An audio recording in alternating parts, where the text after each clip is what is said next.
हे जे बाहेरून इथे येऊन मस्ती करतात त्यांनी सुद्धा कुठेतरी डोक्यात ठेवलं पाहिजे, दिल्लीपर्यंत मराठी माणसं ही गेली होती आणि ते कधीही जाऊ शकतात, त्यामुळे कंट्रोलमध्ये राहावं.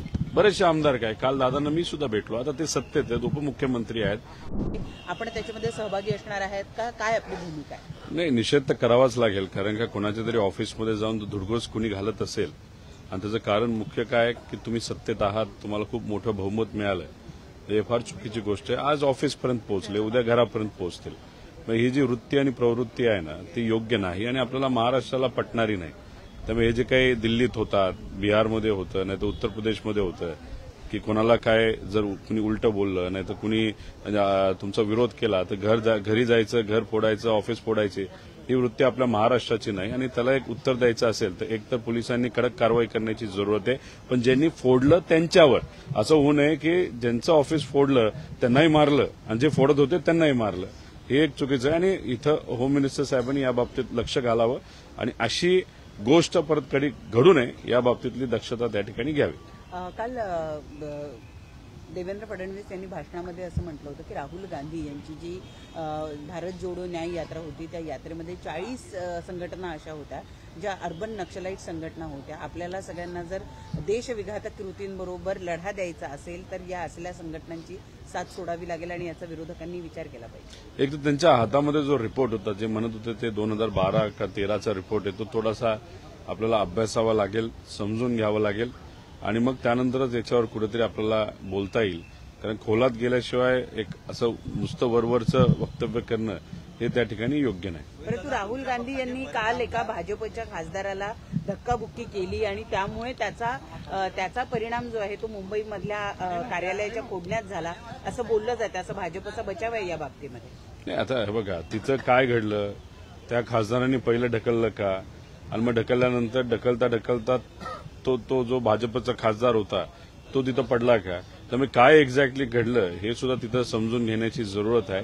नाहीतर काय होतं, काही लोक हिरो बनण्यासाठी आपल्या नेत्याच्या डोळ्यासमोर कुठेतरी चमकण्यासाठी अशा काही चुकीच्या गोष्टी करतात. ते कदाचित दिल्लीमध्ये तो जो भाजपचा खासदार आहे त्याला सुद्धा तेच वृत्त तिथं केलं असावं आणि मग महाराष्ट्रातला एखादा पदाधिकारी चमकावा देवेंद्र फडणवीस साहेबांच्या समोर, त्याच्या बाबतीतली चर्चा व्हावी म्हणून कदाचित भाजपने जे कार्यकर्ते पदाधिकारी आहेत त्यांनी ते मुंबईमध्ये तोडफोड केली. आता ह्याच्यावरनं फक्त एकच गोष्ट आहे, महाराष्ट्रामध्ये ह्या गोष्टी जेव्हा घडतात तर त्या लोकांना आवडत नाही आणि वेगळं चित्र अख्ख्या देशामध्ये जातं. आता हिंदी चॅनलपासून फार विविध चॅनलवर चर्चा हीच झाली की काँग्रेसचं ऑफिस मुंबईचं काही लोकांनी फोडलं. आता हे महाराष्ट्राच्या अशा काही गोष्टी कधी बाहेर जात नव्हत्या, त्या आता जायला लागल्या, ही दुर्दैवी गोष्ट आहे. त्यामुळेच आम्ही म्हणतोय की कंट्रोल केलं पाहिजे. जसं बीडमध्ये आता त्या वाल्मिक कराडला जर कंट्रोल नाही केलं, तिथल्या गुंडागर्दी कंट्रोल नाही केली तर तिथं सामान्य लोकांना जगणं हे अवघड होणार आहे.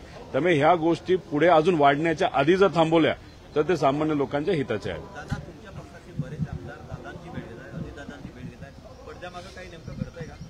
बरेचसे आमदार काय, काल दादांना मी सुद्धा भेटलो, आता ते सत्तेत आहेत, उपमुख्यमंत्री आहेत, त्यांच्या हातामध्ये ताकद आहेत आणि समजा असे काही विषय जे राजकीय नसतात पण विकासाचे असतात ते जर मार्गी लावायचे असते तर सत्तेत असलेल्या लोकांना आपल्याला भेटावं लागतं.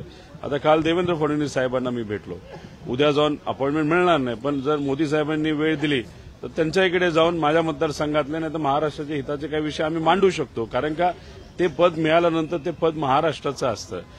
राजकारण करू नये अशी अपेक्षा आहे, दुर्दैव असं आज राजकारण केलं जातं, पण शेवटी प्रयत्न करावे लागतात. तुम्ही विरोधात असला तरी मतदारसंघासाठी आणि आपल्या महाराष्ट्राच्या हिताचे काही मुद्दे मांडण्यासाठी जावं लागतं आणि ते गेल्यानंतर त्याची वेगळी चर्चा होणं योग्य नाही. अजून 5 वर्ष त्यांच्याकडे 222 आमदार, त्यामुळे आमच्यासारख्यांची त्यांना जरूरत आहे असं मला वाटत नाही. राम मंदिर बांधून नेता होत नाही असं मोहन भागवतांचं वक्तव्य होतं. आता हिरो व्हायचा प्रयत्न करताना वेगवेगळे स्टेटमेंट मला माहित नाही ते मोदी साहेबांबद्दल बोलले, अमित शहा साहेबांबद्दल बोलले का काय बोलले, म्हणजे त्याचा अर्थ त्यांच्या संघटनेमध्ये आणि पार्टीमध्ये सुद्धा कुठेतरी कलह हा तिथं सुरू झालेला आहे. एक तर प्रभू श्रीरामांचं जे मंदिर आहे ते सगळ्यांचं आहे, ते एका व्यक्तीचं नाही. तुम्ही जर तिथं बघितलं तर त्या जेव्हा जीर्णोद्धार केला जात होता तिथं 3,000 सेलिब्रिटी होते, सामान्य लोकांना बाहेर ठेवलं होतं. त्याचा फटका तिथं असणारा खासदार हा भाजपचा नाही. त्यामुळे ते मंदिर हे सामान्य लोकांचे. आता भागवत साहेब काय बोलायचा प्रयत्न करतात मला माहित नाही, पण नक्कीच एखादं मंदिर या सामाजिक कार्य करत असताना तुम्ही हिरो बनण्याचा प्रयत्न तिथं केला. मी मध्ये नेत्यांबद्दल बोलत नाही, आमच्याबद्दल सुद्धा बोलतोय, तर ते कधी कधी चुकीचं असतं. आता ते मोदी साहेबांबद्दल का बोलले हे खरं तर त्यांनाच विचारलं पाहिजे. कल्याणमध्ये काही हिंदी भाषिकांनी मराठी कुटुंबांना मारलं, मराठी म्हणजे घाण आहे अशा प्रकारची त्यांची वक्तव्य होती, बेदम मारहाण केली. कसं बघताय सगळं? बघा, एक तर निषेध केला पाहिजे मराठी माणूस म्हणून. हा प्रश्न ऐकल्यानंतर आत्ताच माझी मूठ कुठेतरी टाईट झालेली आहे आणि कुठेतरी एक असा विचार येतो की ते येतात बाहेरून आणि महाराष्ट्रात राहतात. महाराष्ट्रातल्या लोकांचं, मराठी माणसाचं मन मोठं आहे म्हणून आम्ही त्यांना परवानगी देतो. याच्यात जर इथं येऊन मराठी भाषेबद्दल आणि मराठी लोकांबद्दल तर काय बोलले तर कधी कधी सळसळतं रक्त थोडंसं ते आम्हालाही चीड येते. पण कधीतरी संविधानिक पद्धतीने आपल्याला राहावं लागतं. सरकारने या बाबतीत कुठेतरी काळजी घ्यावी आणि मला लोकांना आणि आपल्या कार्यकर्त्यांना सुद्धा सांगायचंय, मारामारी करून चालणार नाही. पण हे जे बाहेरून इथं येऊन मस्ती करतात त्यांनी सुद्धा कुठेतरी डोक्यात ठेवलं पाहिजे. दिल्लीपर्यंत मराठी माणसं ही गेली होती आणि ते कधीही जाऊ शकतात, त्यामुळे कंट्रोलमध्ये राहावं. आता हे बघा, लोकसभेच्या काळामध्ये केंद्रातल्या भाजपच्या प्रमुख लोकांकडनं 550 कोटी रुपये हे सोशल मीडियासाठी भाजपने तिथं पाठवले होते. हे आम्ही बोलत नाही, त्यांचेच प्रमुख सोशल मीडियाचे कार्यकर्ते भाजपचे बोलतात. आता 550 कोटी जर तिथं सोशल मीडियासाठी वरून पाठवले असतील आणि इथं चर्चा होत असेल तर फेक नरेटिव्ह हा आम्ही नाही, त्यांनी करण्याचा तिथं प्रयत्न केला. आणि विधानसभेला जर तुम्ही बघितलं, जे सोशल फॅब्रिक आहे आपल्या या महाराष्ट्राचं, तेच कुठेतरी डिस्टर्ब फक्त सत्तेत येण्यासाठी भाजप आणि मित्रपक्षाने तिथं केलेलं आहे. पुढच्या 5 वर्षामध्ये आमचं सामाजिक कार्यकर्त्यांचं हेच काम आहे. लोकांचं सुद्धा हे जे समाजामध्ये वाद निर्माण केलेला आहे तो कुठेतरी मिटवावा लागेल आणि परत एकदा संतांचा महाराष्ट्र, तसंच आपल्या शिवशाहू फुले आंबेडकरांच्या विचाराच्या महाराष्ट्रामध्ये ज्याचा समता, बंधुभाव हे महत्वाचं आहे, हे कुठेतरी परत एकदा ते वातावरण करण्याची जरूरत आहे आणि परत एकदा आपल्याला विकासाच्या बाबतीत बोलायची जरूरत आहे. आता तुम्ही जर बघितलं तर आता 2029ची त्यांची तयारी सुरू झालेली आहे. हिंदू राष्ट्र या नावाखाली, म्हणजे आपण घर चांगलं असावं, चांगली गाडी असावी, मुलं चांगली शिकावीत, मोठी व्हावीत, ह्याच्यावर चर्चा न करता आपण वेगळ्याच दिशेने महाराष्ट्र तिथं चाललाय. त्यामुळे ह्या गोष्टी महाराष्ट्राच्या हिताच्या नाही, या बाबतीत नक्कीच लोकांनी विचार केला पाहिजे. रोहित दादा, तिन्ही पक्षाचं तुमच्या एकमत झालं नाहीये का? विरोधी पक्ष नेत्यांसाठी तुम्ही कुठलाच अर्ज केला नाही, काय नेमकं झालं? नाही, थोडे आकडेवारीचे प्लस मायनस तिथं आहे. आमच्याबद्दल तुम्ही का विचार करता? अधिवेशन आता संपत आलेलं आहे, तरी मंत्रिपद कुठली कोणाला दिली हे सुद्धा अजून सत्तेत असणाऱ्या लोकांना, एवढं बहुमत असताना सुद्धा ठरवता नाही आलं.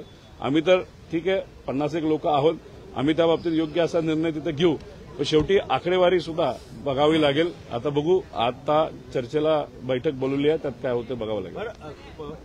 4 दिवस झालेले, 4 दिवसामध्ये एकही बैठक झाली नाही असं म्हणायचं? 4 दिवसात एकही बैठक झाली नाहीये?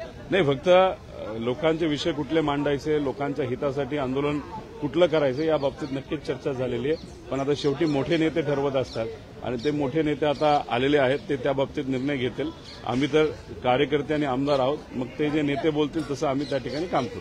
रोहित दादा, शेवटचा प्रश्न असा आहे की चंद्रकांतदादा पाटील आता सहयोगमध्ये बोलून गेले की विरोधी पक्षातील जे 3 पक्ष आहेत त्यांनी सुरुवातीला जी युती म्हणून त्यांनी महाविकास आघाडी जर एकत्र करार केला असता तर त्यांना सोपं झालं असतं विरोधी पक्ष नेते पद देण्यासाठी. मात्र त्यांच्यात एकी नसल्यामुळे तिने वेगवेगळ्या पद लढले आणि त्याचाच परिणाम झाला की त्यांना विरोधी पक्षनेता ठरवलं. असं कागदावर कोण करार करतं का, असं चंद्रकांत दादा म्हणाले. पण आता विषय एवढाच आहे की मला असं वाटतं की आम्ही आमचं तिथं बघून घेऊ. पुण्याचं पालकमंत्री कोण हे चंद्रकांत दादांनी फक्त लोकांना तिथं सांगावं, त्या बाबतीत त्यांनी वक्तव्य करावं. पार्टी आणि पक्ष या बाबतीत काय करायचं विरोधकांनी, ते विरोधकांचे सगळे जे नेते आहेत त्या बाबतीत नक्कीच योग्य असा निर्णय घेतील.